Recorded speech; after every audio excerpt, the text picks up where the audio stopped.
I think it's probably more, I'd use a different word, I'd use probably more rounded album. Perhaps that's what he means. I think it has a bit more depth in some of the songs. They're rounded out a bit more. The Brave New World stuff was fairly, I would almost say, good, solid, bolt together Maiden. Nothing wrong with that. And I thought we did it, pretty good, very well. But this one has some, I suppose you might say, oddities for Maiden, which I think flesh the whole thing out a bit more. It gives the album more of a personality.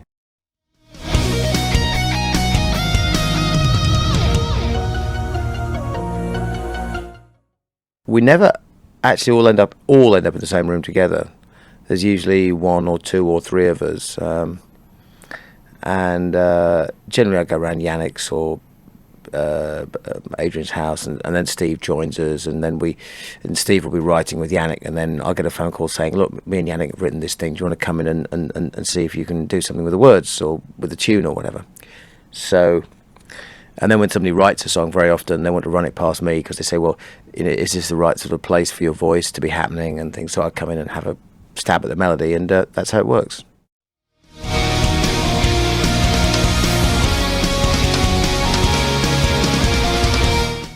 No, not necessarily. I mean, it depends who writes the lyrics. I mean, whoever writes the lyrics, by and large, it's their lyrics. So, Steve has a different philosophy on writing lyrics than, for example, I do.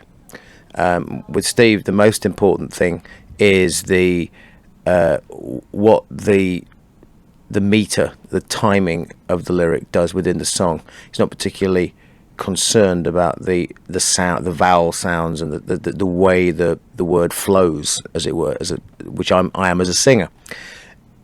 It's another way of looking at doing it, and very often you end up with things that are quite tough to sing, quite demanding, because they're quite harsh, because they're fitting not with a singing regime but with a bass and a rhythm regime. And I've gotten used over the years to the foibles of different people. In general, I don't have any problem at all.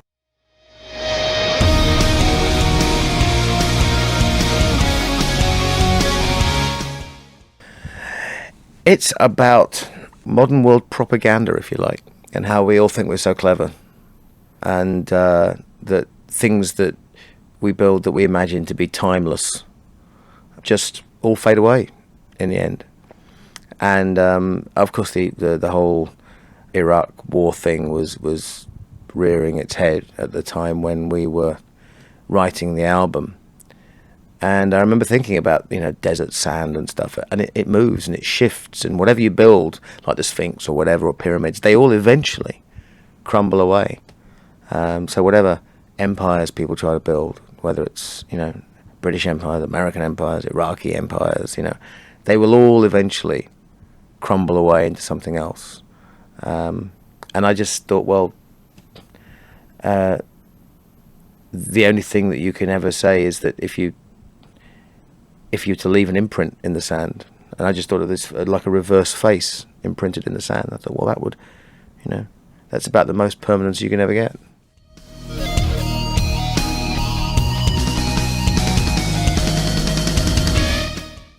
Journeyman started out as a chorus, which we thought was this big anthem type thing, and then we thought, well, what do we do with this? Because if we try and turn it into, Born in the USA or something, it's going to sound kind of crass. So we got kind of trippy and dreamy on the verse, and I just got images of somebody making decisions with his heart, regardless of where it was going to lead, and the journey that you're on through the whole of your life, and you get the chance to make choices and decisions and things like that, and you can choose to sit in your cubby hole and rot slowly, or you can choose to go and do something mad and glorious, and it's your choice, and that's what the song's all about.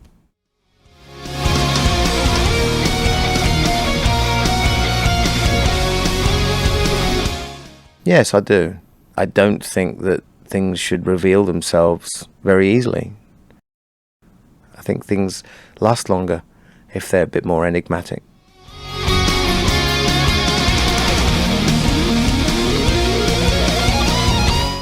Given the nature of Iron Maiden, in terms of this kind of sounds we make and the things that we've...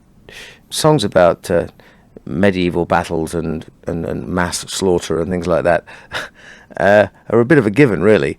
And also, I think there's so much great stuff and there's so many great stories throughout history that you can make parallels with in the modern day, that it just makes for some very colourful subject matter. Simple as that, really.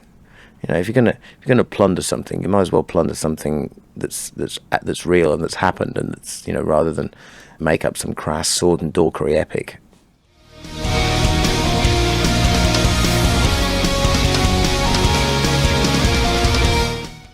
Journeyman, without question. Rainmaker, and Passchendaele. Notwithstanding any of the others, I mean, Dance of Death is a great one, because I get to do my I get to do my best to stand on one leg, you know. Yeah, Passchendaele is going to be very, very spectacular. Big explosions and lights going off in the distance and the guns, and it's really got it. And it's just the little guitar riff at the beginning. Not the big heavy one, the little plaintive one. When I was in the Army Cadets school, and we used to go out on night exercises, and they used to fire these things, parachute flares and star shells used to go up. And there's this eerie, ghostly light comes from them. They twinkle on the way down, and they illuminate everything. And that's the sound of that riff. As soon as I heard that, I was like, wow, this is going to be an amazing song.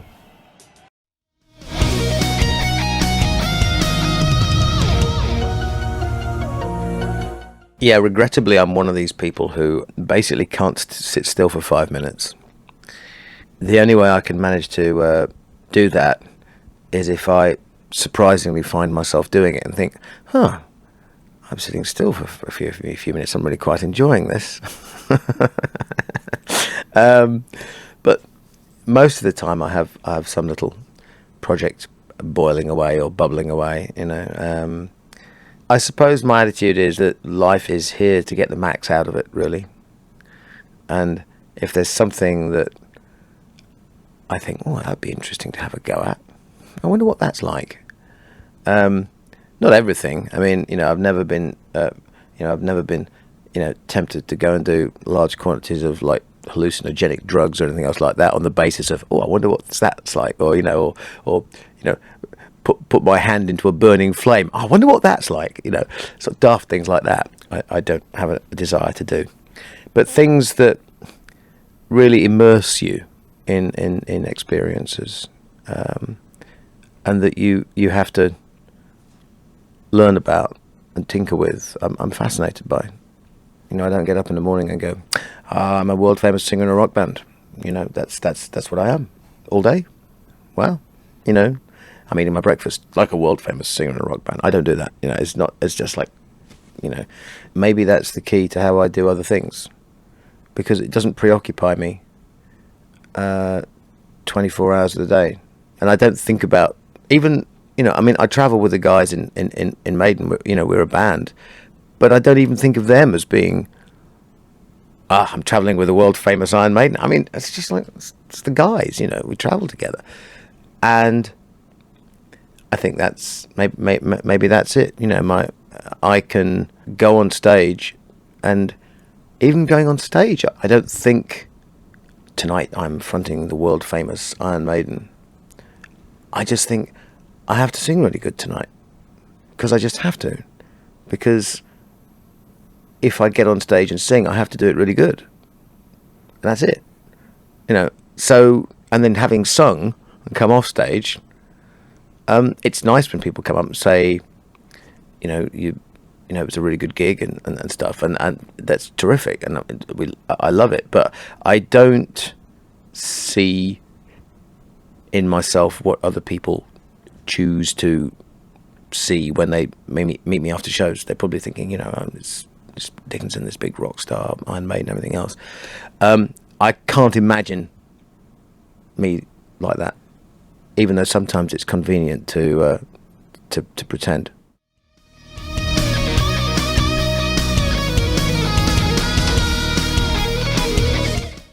The crucial thing with me, at any rate, in terms of music that I like, is that it's passionate and soulful and sounds original. Not original in the sense of anybody inventing new notes, or original in, they've just written 11 original songs, as in different to somebody else's songs. But original in the fact that there's a real personality behind the music. Something really different behind this band as opposed to this band or this band or this band.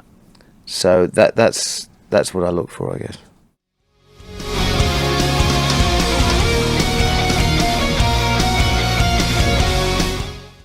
Yes, I am looking forward to the new tour. I think we're getting better in Maiden at differentiating between the Maiden festival head and the Maiden new concert head. And that's quite nice, because it makes my life a bit easier as a frontman, because I can run around doing all the jolly japes and being a general nutter on the festivals, which I must say is pretty knackering, but it's very enjoyable. And the set lists and things like that are also, enjoyable too, because you get to go through your little treasure chest, and it's like going and trying on new hats and things. I remember this one. And you go out and play these old songs, and people like it, and obviously it's great. But the thrill of the new tour is creating a vibe, is creating an atmosphere. It's a different kind of intimacy. I wouldn't describe festivals as being very intimate occasions. They're not. But the new tour, really, we have to attempt that. We have to try and bring people in and try and shrink the venue sometimes, as opposed to make it bigger like a festival. And I don't imagine I should be running around and yelling and screaming at people as much, because I've done that all through the festival thing. We need to let the music do the talking much more. And anyway, I've run out of things to scream at people.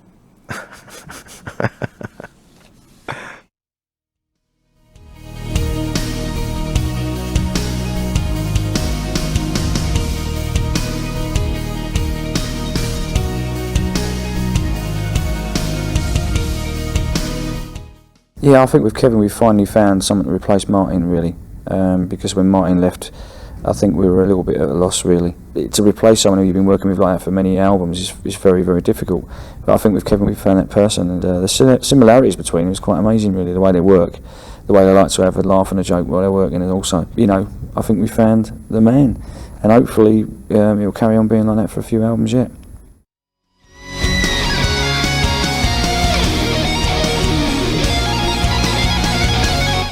With us, we arrange all our own songs anyway. When someone comes in to produce, they're not really producing in the real sense of the word. We prefer to have an hands-on engineer, so someone's not just going to sit there, pointing the finger at to someone else to engineer the desk. That's why Martin and Kevin both work that way. They're both hands-on with the desk, and they'll have a tape op or an assistant to help out doing certain things, but they're basically doing the whole desk and mixing themselves and everything.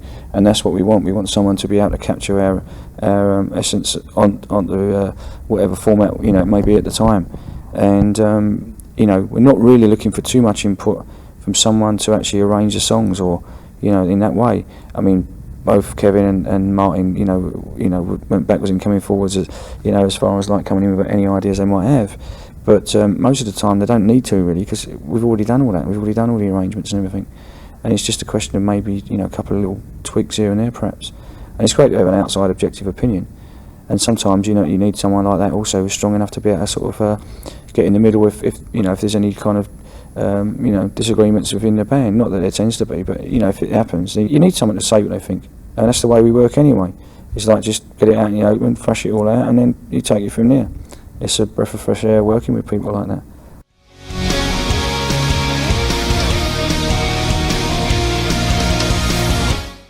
Well, when we did the Brave New World album, Kevin tried a thing because we had, 3 guitarists on it, which is kind of a new thing as well. And so he tried a thing where we just, when we did the backing tracks first, and then when we were doing like the rhythm guitars or even something like harmonies and solos together, he actually recorded all 3 of them at the same time. Which, because on the live on stage, obviously that's what's happening. You're getting all this interaction of different things going on. Even different like kind of chord inversions or all kinds of things really that happen in a live performance. And for Brave New World, he got the 3 of them to play it together, and we never really done that before. We've done it few little things, but not like all the time. And it was great. And this time round, it was he did the same sort of thing, because we found that on Brave New World it worked quite so well.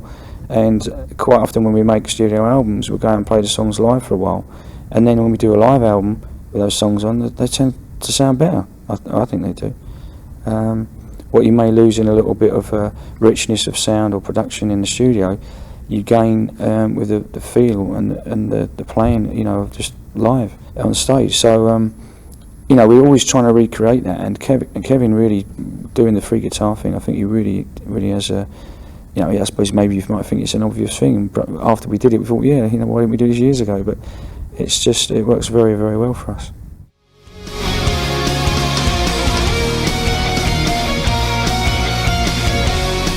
There's not really an intention of anything when we go in to make an album with the writing or anything else really. I mean, I think Brave New World just turned out to be, a more progressive 70s influenced album. And that's just the way it was, just because of the nature of the songs, the way they turned out, the writing and stuff. And then that dictates the way you record them and everything else. And with the writing on this one, I think it's a lot more varied. So if you think it's a bit more raw, then maybe it is. But it wasn't necessarily an intentional thing. We didn't sit down and say, all right, now we're going to go in this or that direction. It's just that the songs you do dictate the way you record, maybe the kind of style that you're recording. Just purely the fundamental of the way the songs are, and I think it's quite because everyone's involved in the writing. Well, they were on the last album too, but maybe more so this time. I think that it gives quite a good variation. I think the first couple of songs are like sort of 70s hard rock influence, if you like. There's some stuff on there that's 70s sort of progressive influence. There's all kinds of things going on there. There's even the track at the end, which is the first sort of slow song we've done since '81, I think. Was the last time. I think Prodigal Son was the last slowish sort of song we did. So it just happened. It wasn't something that we said, oh right, well we think we better write a slow song now. We haven't done one until 20 odd years. It's just the way it worked out.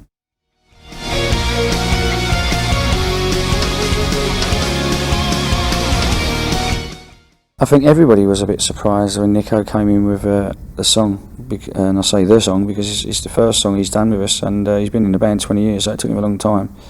So he's been a bit lazy up to now, I suppose. But I mean, I think partly it's because in the last couple of years he's been learning to play the bass a bit more, and he wrote the song on the bass, and so maybe it gave him the confidence to actually come in and write the song. And it's a good song. It's catchy, and it's a little bit different to what we might have done. So. Again, it's a bit diverse, and it makes it a more varied album.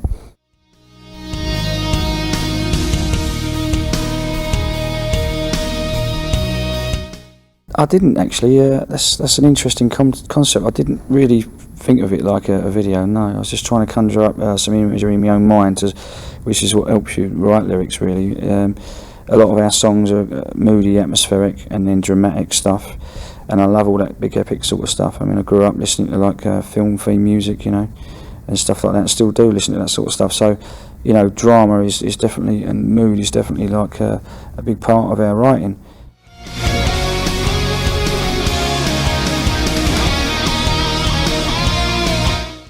I think it didn't occur to us that Dance Delivery would be the lead track until really we'd sort of written most of the material, and we just thought that it would, it's a really good strong title, and it's a strong song. I think if you've got a title song, it has to be a strong song that will deserve to be the title track, in the same sense of something like Fear of the Dark or whatever, or Number of the Beast or something like that. It has to be a very strong track, and we just felt it was really strong. And I suppose we, Passchendaele, although it's a fantastic song and a big epic song, it doesn't really conjure up so much imagery. I mean, it's a name of a place, so it doesn't really, unless you know what that place is and you know what it was about and why we use that name in the lyrics, then you wouldn't really, it doesn't really conjure up any imagery, whereas I think Dance of Death conjures up lots of different imagery.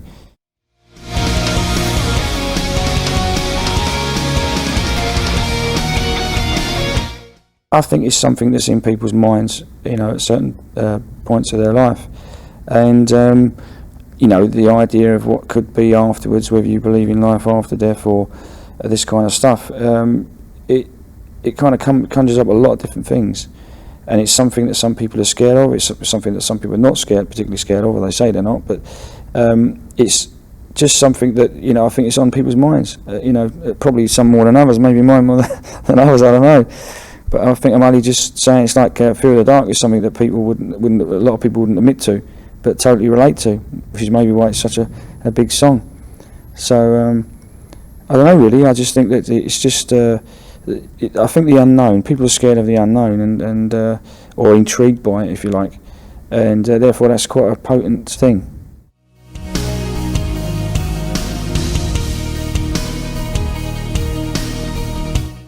I think in our days of starting off, there did seem to be more places to play, like pubs in particular. I think there's fewer places to play at that level, and also I think if you get to a level in a pub where you're selling out pubs kind of thing, or if there's such a thing as selling out pubs, I think that there doesn't seem to be another stage where you can go onto now, like universities and those type of gigs. There's nowhere in between. So what do you do after that? Supposing you do well on a pub circuit, then you really need to get on support tours, and that's not always the easiest thing in the world to get on. So you can't really graduate to bigger clubs because there ain't too many of them about. So I would say really although it was very difficult for us, and I think it's always difficult and always will be difficult for new bands to break through, I think the lack of venues is something that's a real problem.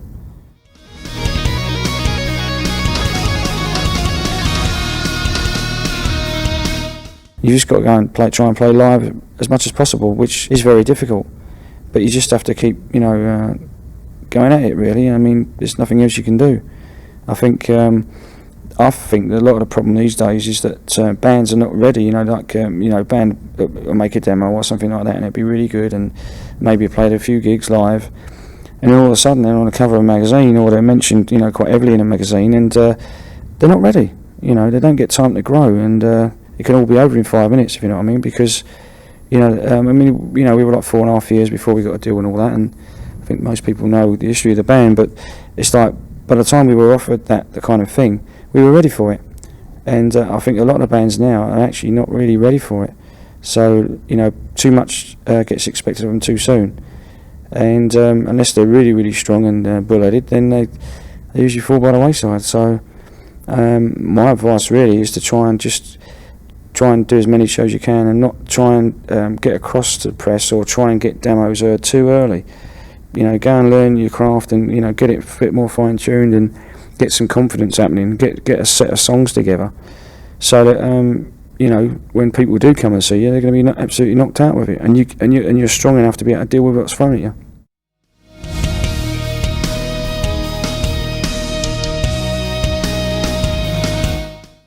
I think the pattern of touring in the future will be that we'll just do a bit less touring. It's not we're not splitting up or anything like that, but it means that we'll probably play 3 or 4 months of the year rather than 9 months.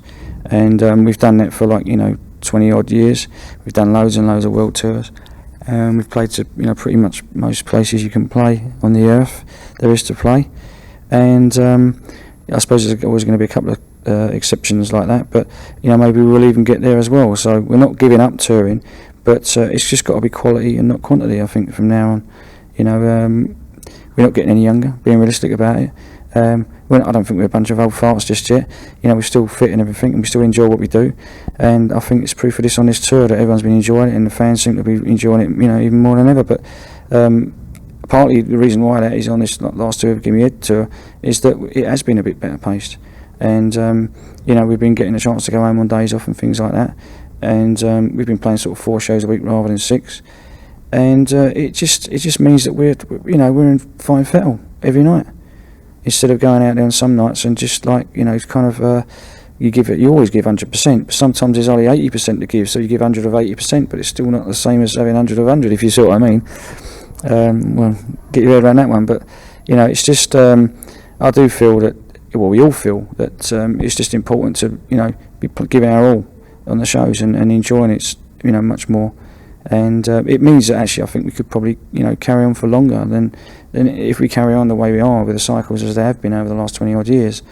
I think it will just grind to a halt sooner or later, and I don't think that's what anybody really wants. Really, we want to be able to carry on as long as we can.